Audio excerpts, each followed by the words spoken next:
Okay, there we go. So, hi everyone. Sorry about all these interruptions, but we were trying to redo the presentation in the interim, and we have a new presentation which is just a little bit different. So I'm going to start, and then Nikki will continue, and Tammy will end off. Tammy is joining us online because she's not well, which is actually how it was when Nikki and Elmarie and I were supposed to get together with Tammy. She was also ill on this weekend that we're going to be talking about. So as I said before, Elmarie was part of many projects, many National Research Foundation projects, and we had a project with Sweden called the South African, SASIF. Can't remember what it stood for. Swedish Universities project. So we actually got together over a weekend in Simonstown to prepare for going to Sweden. And I remember that Elmarie was so careful all the time when she prepared things. So she had brought each one of us a little folder with pens and all sorts of things to work with. I also remember that, when we were doing the concept workshop, which people have referred to here, how she had so carefully prepared and read a lot of Deleuze and Guattari on the beach in Greece. And, she always came so well prepared, and then just let things happen. So part of our SASIF project, which was supposed to be meeting face to face, but never really happened until much later, was writing together with people from Sweden. And I'm very pleased Teresa is here online with us. So she's one of the project members that we worked with. And in our writings, Elmarie wrote this thing. I, by accident, typed L. Marie with a comma in the middle. And that made me think how you sometimes feel you're stopped in the middle of a process. The process can be interrupted in many ways. L. Marie, Marie, Elmarie. So we called our paper Stopped in the Middle because we really felt that, we were stopped in the middle of many processes with Elmarie, although of course her influence keeps making an effect on all of us. So we're going to be talking about this one workshop that we did, and we're going to be talking about the process. We spent 3 days together. We developed words which we used chance to decide on how we would, what we would do actually. So the prompts were enabling constraints, and we had 1 prompt per day. So we're going to also discuss the affordances of play in relation to the prompts and how play, and I think you also mentioned, other people also mentioned serious play, how that catalyzed the events that pushed and pulled us towards indeterminacy. So what we did when we got together is that we started brainstorming words. And we had, you can see the words in teal here. Those were words, were those affect, Nikki? Yeah. And then in green, there were different words: colonialism, expropriation, exploitation, forced removals, hierarchy, history, individual sovereignty, land, mechanistic worldview, omnicide, privilege, remembering, separate development, settler, and slavery. And then we had another sheet of paper which were doing words. Things like balancing, blinding, brushing, building, covering, crocheting, crawling, cropping, cutting, dancing, daydreaming, deconstruct, discarding, do it again, erasing, feeling, folding, gifting, grating, knitting, layering, looking, image theater, making, mapping, ordering, photographing, pulling together, apart, rubbing, stretching, sifting, sleeping, smearing, squeezing, singing, swapping, swimming, tasting, threading, touching, and tracing and weaving, walking and zooming in. So what we did with these sheets of paper is that we had almonds in our hands, and we threw almonds at the words. And in that, we created a prompt for the day. So depending on what word the almonds fell on, and we chose each one of those, a doing word, an affect word, and then a context word, to prompt us. So we're going to be talking about each day and the prompts. So the prompts for day 1 were settler, yearning, swimming. So working with the first prompt, settler, yearning, swimming, saw Viv, Elmarie, and Nikki walk down to Windmill Beach in Simonstown, Cape Town. It was cold and windy, and the sea was rough and churning. Viv and Nikki swam, while Elmarie elected to walk along the coastline, where she took photographs. Tammy joined us for the online free writing session, as she was sick at home, as I told you, where we shared our experiences of the activities as well as the photographic records that we had made. So these are some of our writings. Settler, I keep misspelling the word, like it doesn't sit comfortably. Yearning, how to take the entanglement of these concepts for a swim. The sea was very turbulent, and what struck me is that you can't yearn when you're at sea. When you're being buffeted about, you just feel lucky to be in one piece. There's no space for yearning or desiring. The holdfast is a nurturant space. It's the root of the kelp that attaches itself to a smooth surface like a rock, and houses many different settlers there, creatures that flourish in the holdfast, that come from different spaces.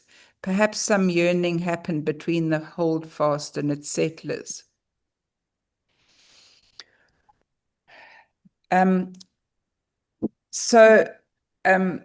Kirby's spoken a lot about the body and embodiment.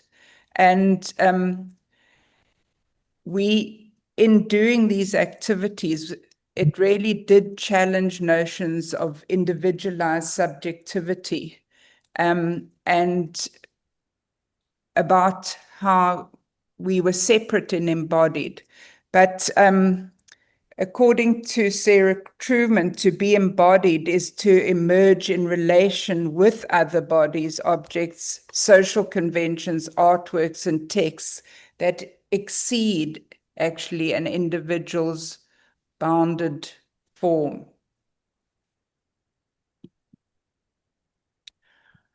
And this is something that Elmarie wrote. Because of the problematic history of the settler, engagement with it often results or manifests in an escape into an abstract world of thinking how to undo or redo, often without actually doing. Being deeply affected then stays an abstract concept and not touching or moving the body. Can thinking about something making us do differently, can it become a bodily action? What is needed for it to become embodied?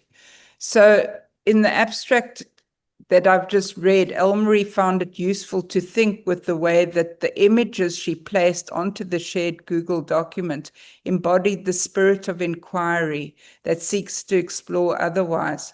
Unfamiliar with the Google Doc format, Elmarie made the so-called mistake of positioning the image within a word in the text. However, rather than seeing that as a mistake, as Kirby was referring to, or as wrong, she played with it, curious as to what possibilities it offered to our inquiry.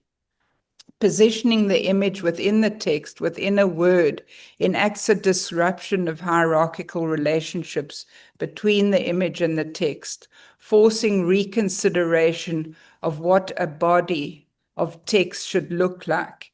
In addition to dislodging the order of the text, the image, like the settler, is glaringly out of place. So I'm going to be handing over to Nikki now, and I'm going to move away a bit. Thanks. So on the second day in the morning, we threw the almonds and came up with patriarchy, entanglement, and threading. It was sunny and windy, and Elmarie, Viv, and I worked with yarn, paper, and just various found materials. She'd bought a stash of stuff, we'd bought a stash of stuff, and we thought, okay, let's see what happens. So we chose to work with threading practices in unconventional ways. And Elmarie wove threads of paper together, Viv crocheted with threads of found objects, and I threaded fabric through a wrought iron table that was at the venue where we were staying. Tammy was still ill and sat in her garden, observing her garden in this warm sunlight. So we've kind of themed the different experiences and learnings that we encountered throughout the workshop. And one was around play, sitting or staying with serious play. One was around playing with dualisms. And thinking how and playing, through playing, realizing how play does away with dualisms.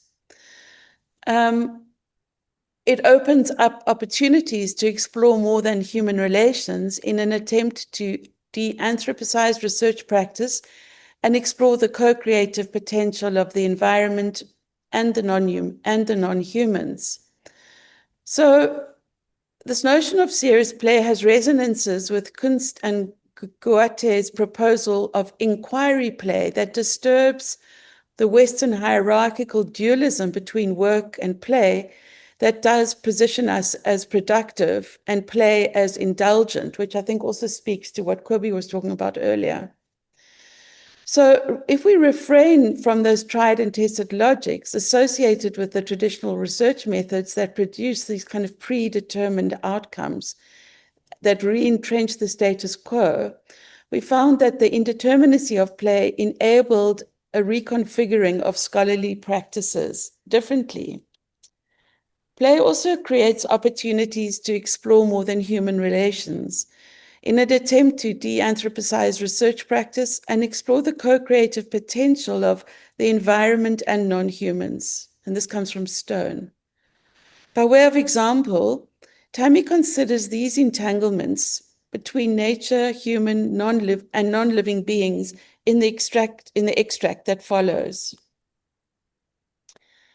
And this extract also includes some of the photographs Tammy took from while she was sitting in her garden.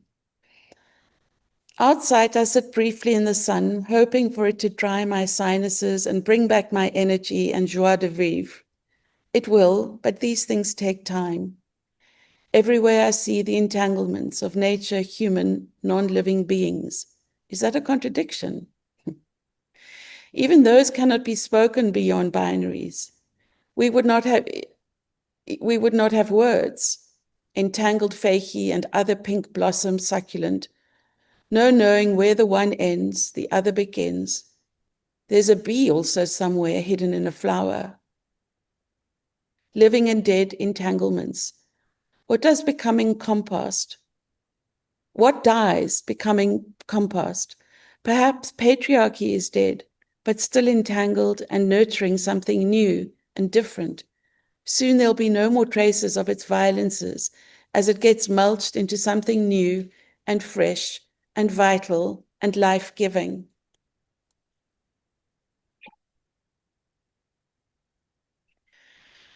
Play is an open-ended activity through which we come to recognize how the experimental quality of creativity lured us towards the future rather than clinging to the illusionary identity that the present places before us.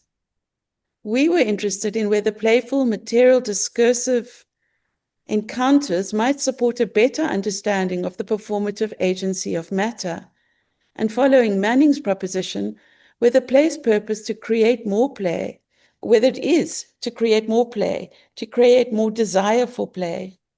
And we noticed how the entanglement between play, desire, materiality, and creation engendered a re-evaluation of how seemingly insignificant things matter, thereby leading us to new understandings of what comes to matter.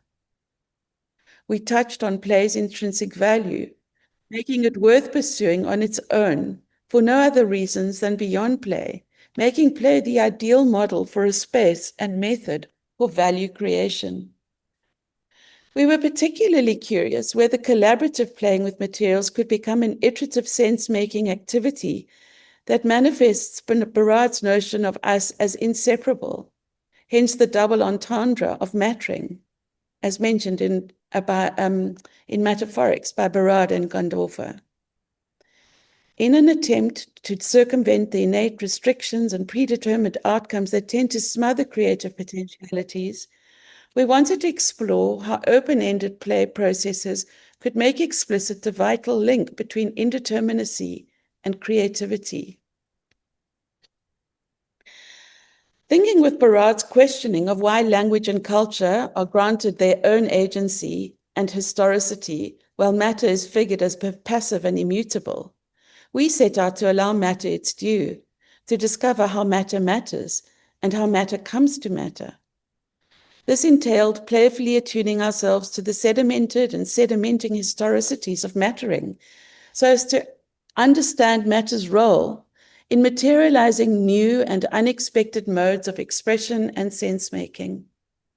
What we found was that the affordances of playing with materiality led us to express differently and analyze and attend to expressions without reproducing presupposed ontological and epistemological assumptions like representationalism and anthropocentrism.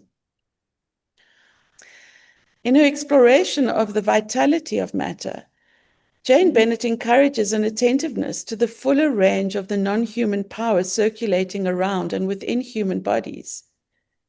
For instance, she highlights the agency of non-human bodies' ability to make things happen and to produce effects. What follows is Elmarie's attentive account of her generative learning through material encounters. Oh, no, actually, it's not here. It's Nikki's. I looked to the materials, the weaving process, the elements to unravel the binaries associated with patriarchal logics. Weaving in and out of the wrought iron outdoor furniture, the wind constantly unsettling the fiber as I worked, I touched on the fragility and precarity of all that we are trying to work with, to understand and uncover. The act in itself felt hopeful. Our coming together was an act of hope as we try to make sense of the precarious world. Thoughts that surfaced during the process, the desire to explore weaving beyond the X and Y and the neat weave of the grid, the fragility of the fabric and the solidity of the table, the fabric more forgiving compared to the table, molded, melted metal cast into shape. The delightful shimmer of the elusive threads that resisted being trapped into a fixed arrangement. I've left the piece as it is, gently fluttering in the breeze, in the shadows now.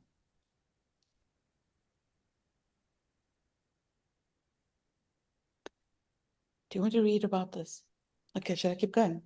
Serious play can be an act of refusal to play the academic game.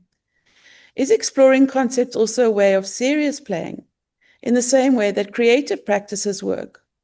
The process can be exhilarating and give us pleasure to engage with new ideas, But there's also end products in art that communicate ideas to the viewer or leave it open for the viewer to interpret.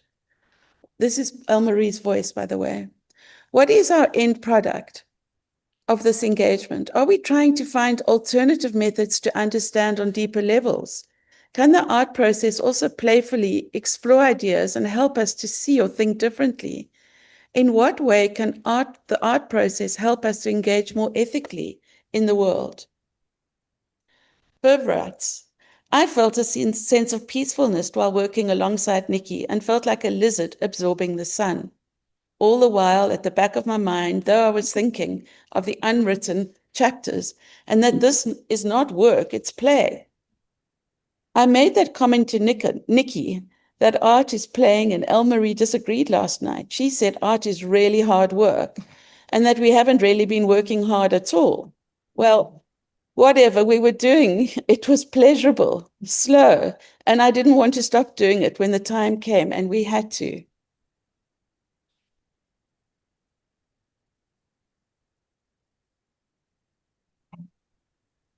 And now we're going to move on to the third day, and Tammy's going to share this day with us.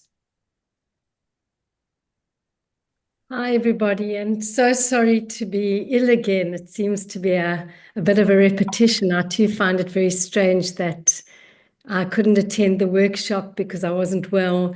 And now again, I so wanted to be, and I feel very sad not to be embodied as I was, not to be embodied at the workshop with Elmarie and Nikki and Viv. I must say that I feel very privileged to have worked with Elmarie. She was, to me, really one of the few scholars and indeed person who really modeled a justice scholarly project. I think all of us talk about challenging the colonial logics that shape our scholarship and our lives, but few of us succeed in resisting the imperative to self-promote, to perform the individualist, competitive scholar we expected to be. But I really think Elmarie was inspiring in walking her talk and really modeling a different way of being a scholar, a teacher, a person in the world. So our final day's prompt brought into play our thinking, making, doing with decolonial feminist scholarship that explores entanglements between, as Maria Lugones puts it, the modern colonial gender system as a lens through which to theorize further the oppressive logic of colonial modernity, its use of hierarchical dichotomies and categorical logic. And I think Lugones elaborated so powerfully the long entanglements of gender binaries with human nature and other colonial binaries, which resonated so strongly with the work that we were trying to do. So on this day, we were drawn to work with a variety of spices that Elmarie had brought along. That included cumin, turmeric, coriander, cinnamon, and nutmeg. And for Nikki, Viv, and Elmarie, getting their hands dirty allowed them to touch on the embodied histories of the spice trade and our implicated roles in it and what it speaks about. And I think Amitav Ghosh, if people have read The Nutmeg's Curse, it's a really beautiful parable about this that really brings the materiality of coloniality and how it shapes our lives today. So he writes about how the dynamics of climate change today are rooted in a centuries-old geopolitical order constructed by Western colonialism and the global capitalism it nurtured. And Gosh shows how the history of the nutmeg is indeed one of conquest and exploitation of both human life and the natural environment. And he tells this really disturbing story of the nutmeg as a kind of parable for our current environmental and social crises, revealing the way in which human histories have always been entangled with earthly materials like spices, teas, sugarcane, opium, fossil fuels, and so on. And our crisis, he shows, is ultimately the result of this mechanistic view of the earth, where nature exists only as a resource for humans to extract for their own ends, rather than a force of its own, full of agency and meaning, of course. So we got the feel of the spices, well, those of us who were together, not myself, by mixing them with water as a medium to create pigmented paste that we rubbed onto our skin. And I'm so sorry, people in the room, because I don't know if I'm changing the slides, people in the computer room, because I can't do the slides at the same time as looking at my notes. So I hope you're getting a sense of the presentation, those in the room, in the online room. It's such a pity we haven't been able to show it from the main computer. And we soon discovered that not all spices are water soluble. For example, cinnamon creates a homogeneous paste, turmeric doesn't dissolve. And this refusal to blend also we kind of saw as a kind of resistance that for Nikki was suggestive of how the Dutch not only appropriated Indonesian wax resist printmaking techniques, but have also become so deeply interwoven into African culture, which of course is a further expression of colonial history. My own engagement with spices was much more practical. I made a healing ginger, lemon, turmeric, cane pepper hot drink and joined the others for the free writing. And in fact, I'm drinking such a drink right now, also in tribute. And it was amazing how overlapping our narratives were and our shared thoughts about the coloniality of spice and its haunted histories. And yet such a wonderful addition also to our culinary lives and our well-being. We all depend on these spices, but they're also so implicated in these extractivist and violent histories. And colonialism, we kind of got the sense of how it was all about ground and earth and other things that were there when people arrived, colonialist settlers arrived on those oceanic travels.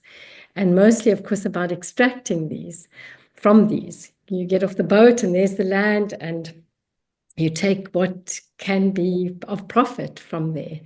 But of course, ground is also linked to the notion of being grounded as in situated, our theories, our perspectives, our subjectivities, Haraway's situated knowledges, which we all depend on for how we think in the academy. And we noted how we have lost, in a way, the grounded in the empiricist chase of knowledge, conquering knowledge, colonizing logics of the academy.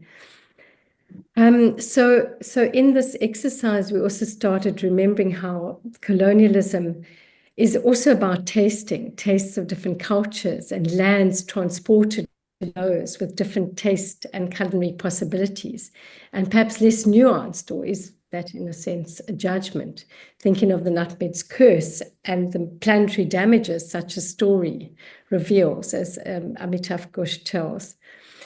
So colonialism and now global capitalism is so entangled in that kind of form of extractivism, in that kind of form of traveling of tastes and tasting. We started thinking about how quinoa, a staple of many Latin American people, becomes a taste for the wealthy, no longer affordable for the very people who first tasted it and relied on it for survival.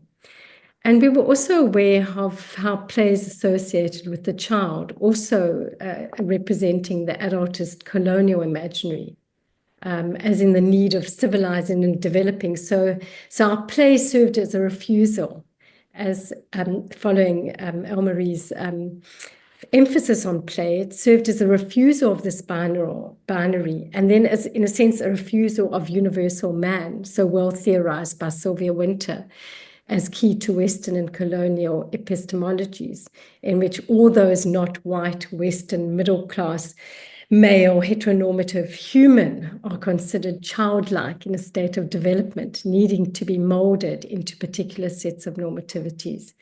And it was really amazing how overlapping our narratives were when we free wrote, and how our shared thoughts about the coloniality of spice, its haunted histories, and yet wonderful additions to our culinary lives and well-being, etc. Sorry, I seem to be repeating.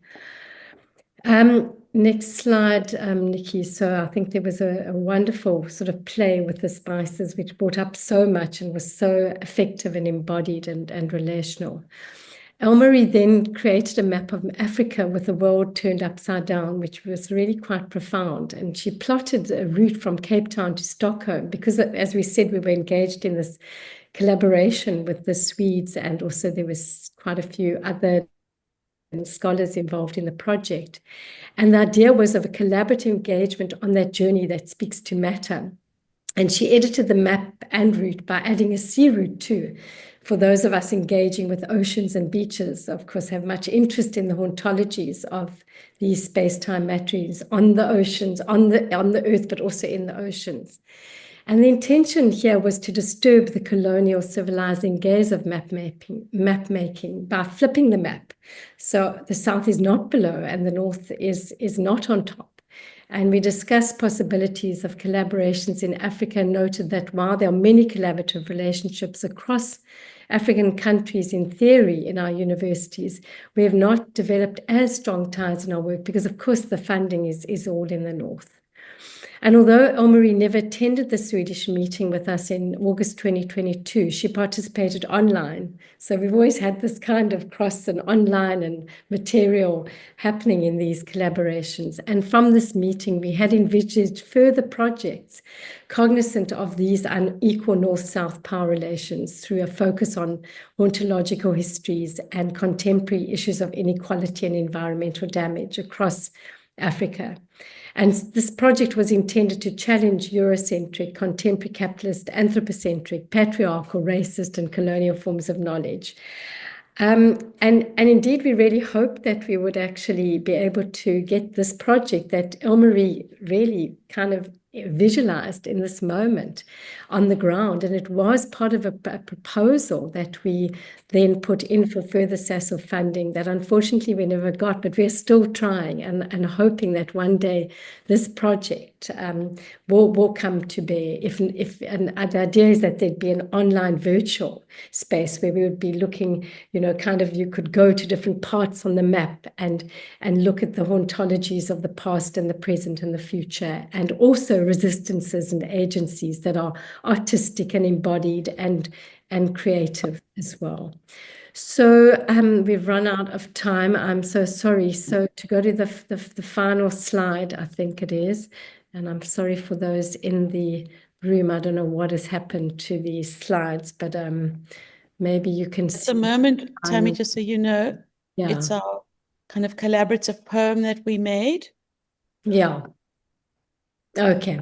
So on our final day at Boulder Beach, we discussed how we'd like to share our experience. And even though we were, of course, stopped in the middle, interrupted by Elmarie's untimely death, her legacy and the lessons we learned from the experimentation with serious play continue to reverberate and inspire us. And in the article, we've shown how our experimentation with Elmarie was conducted in a spirit of what Stephen Shavira refers to as futurity, a focus on what might emerge or develop from engaging in certain activities from a perpetual not yet. We've elaborated on the lessons learned through playing with relationality, playing with effective embodiment, playing with dualisms, playing with materiality, playing with embodiment, playing with materiality, playing the play of decolonial praxis and the play of speculative fabulation. So we, at the end, ended off with creating a poem, which is on the screen. Yeah, I'm sorry that I'm not sure if those on the screen can see it. Yeah, they can. Can they see it? Okay. Yeah. Which I'm not going to read, but if you can see, it really has a lot of the texture and the affect and the sense of learned together.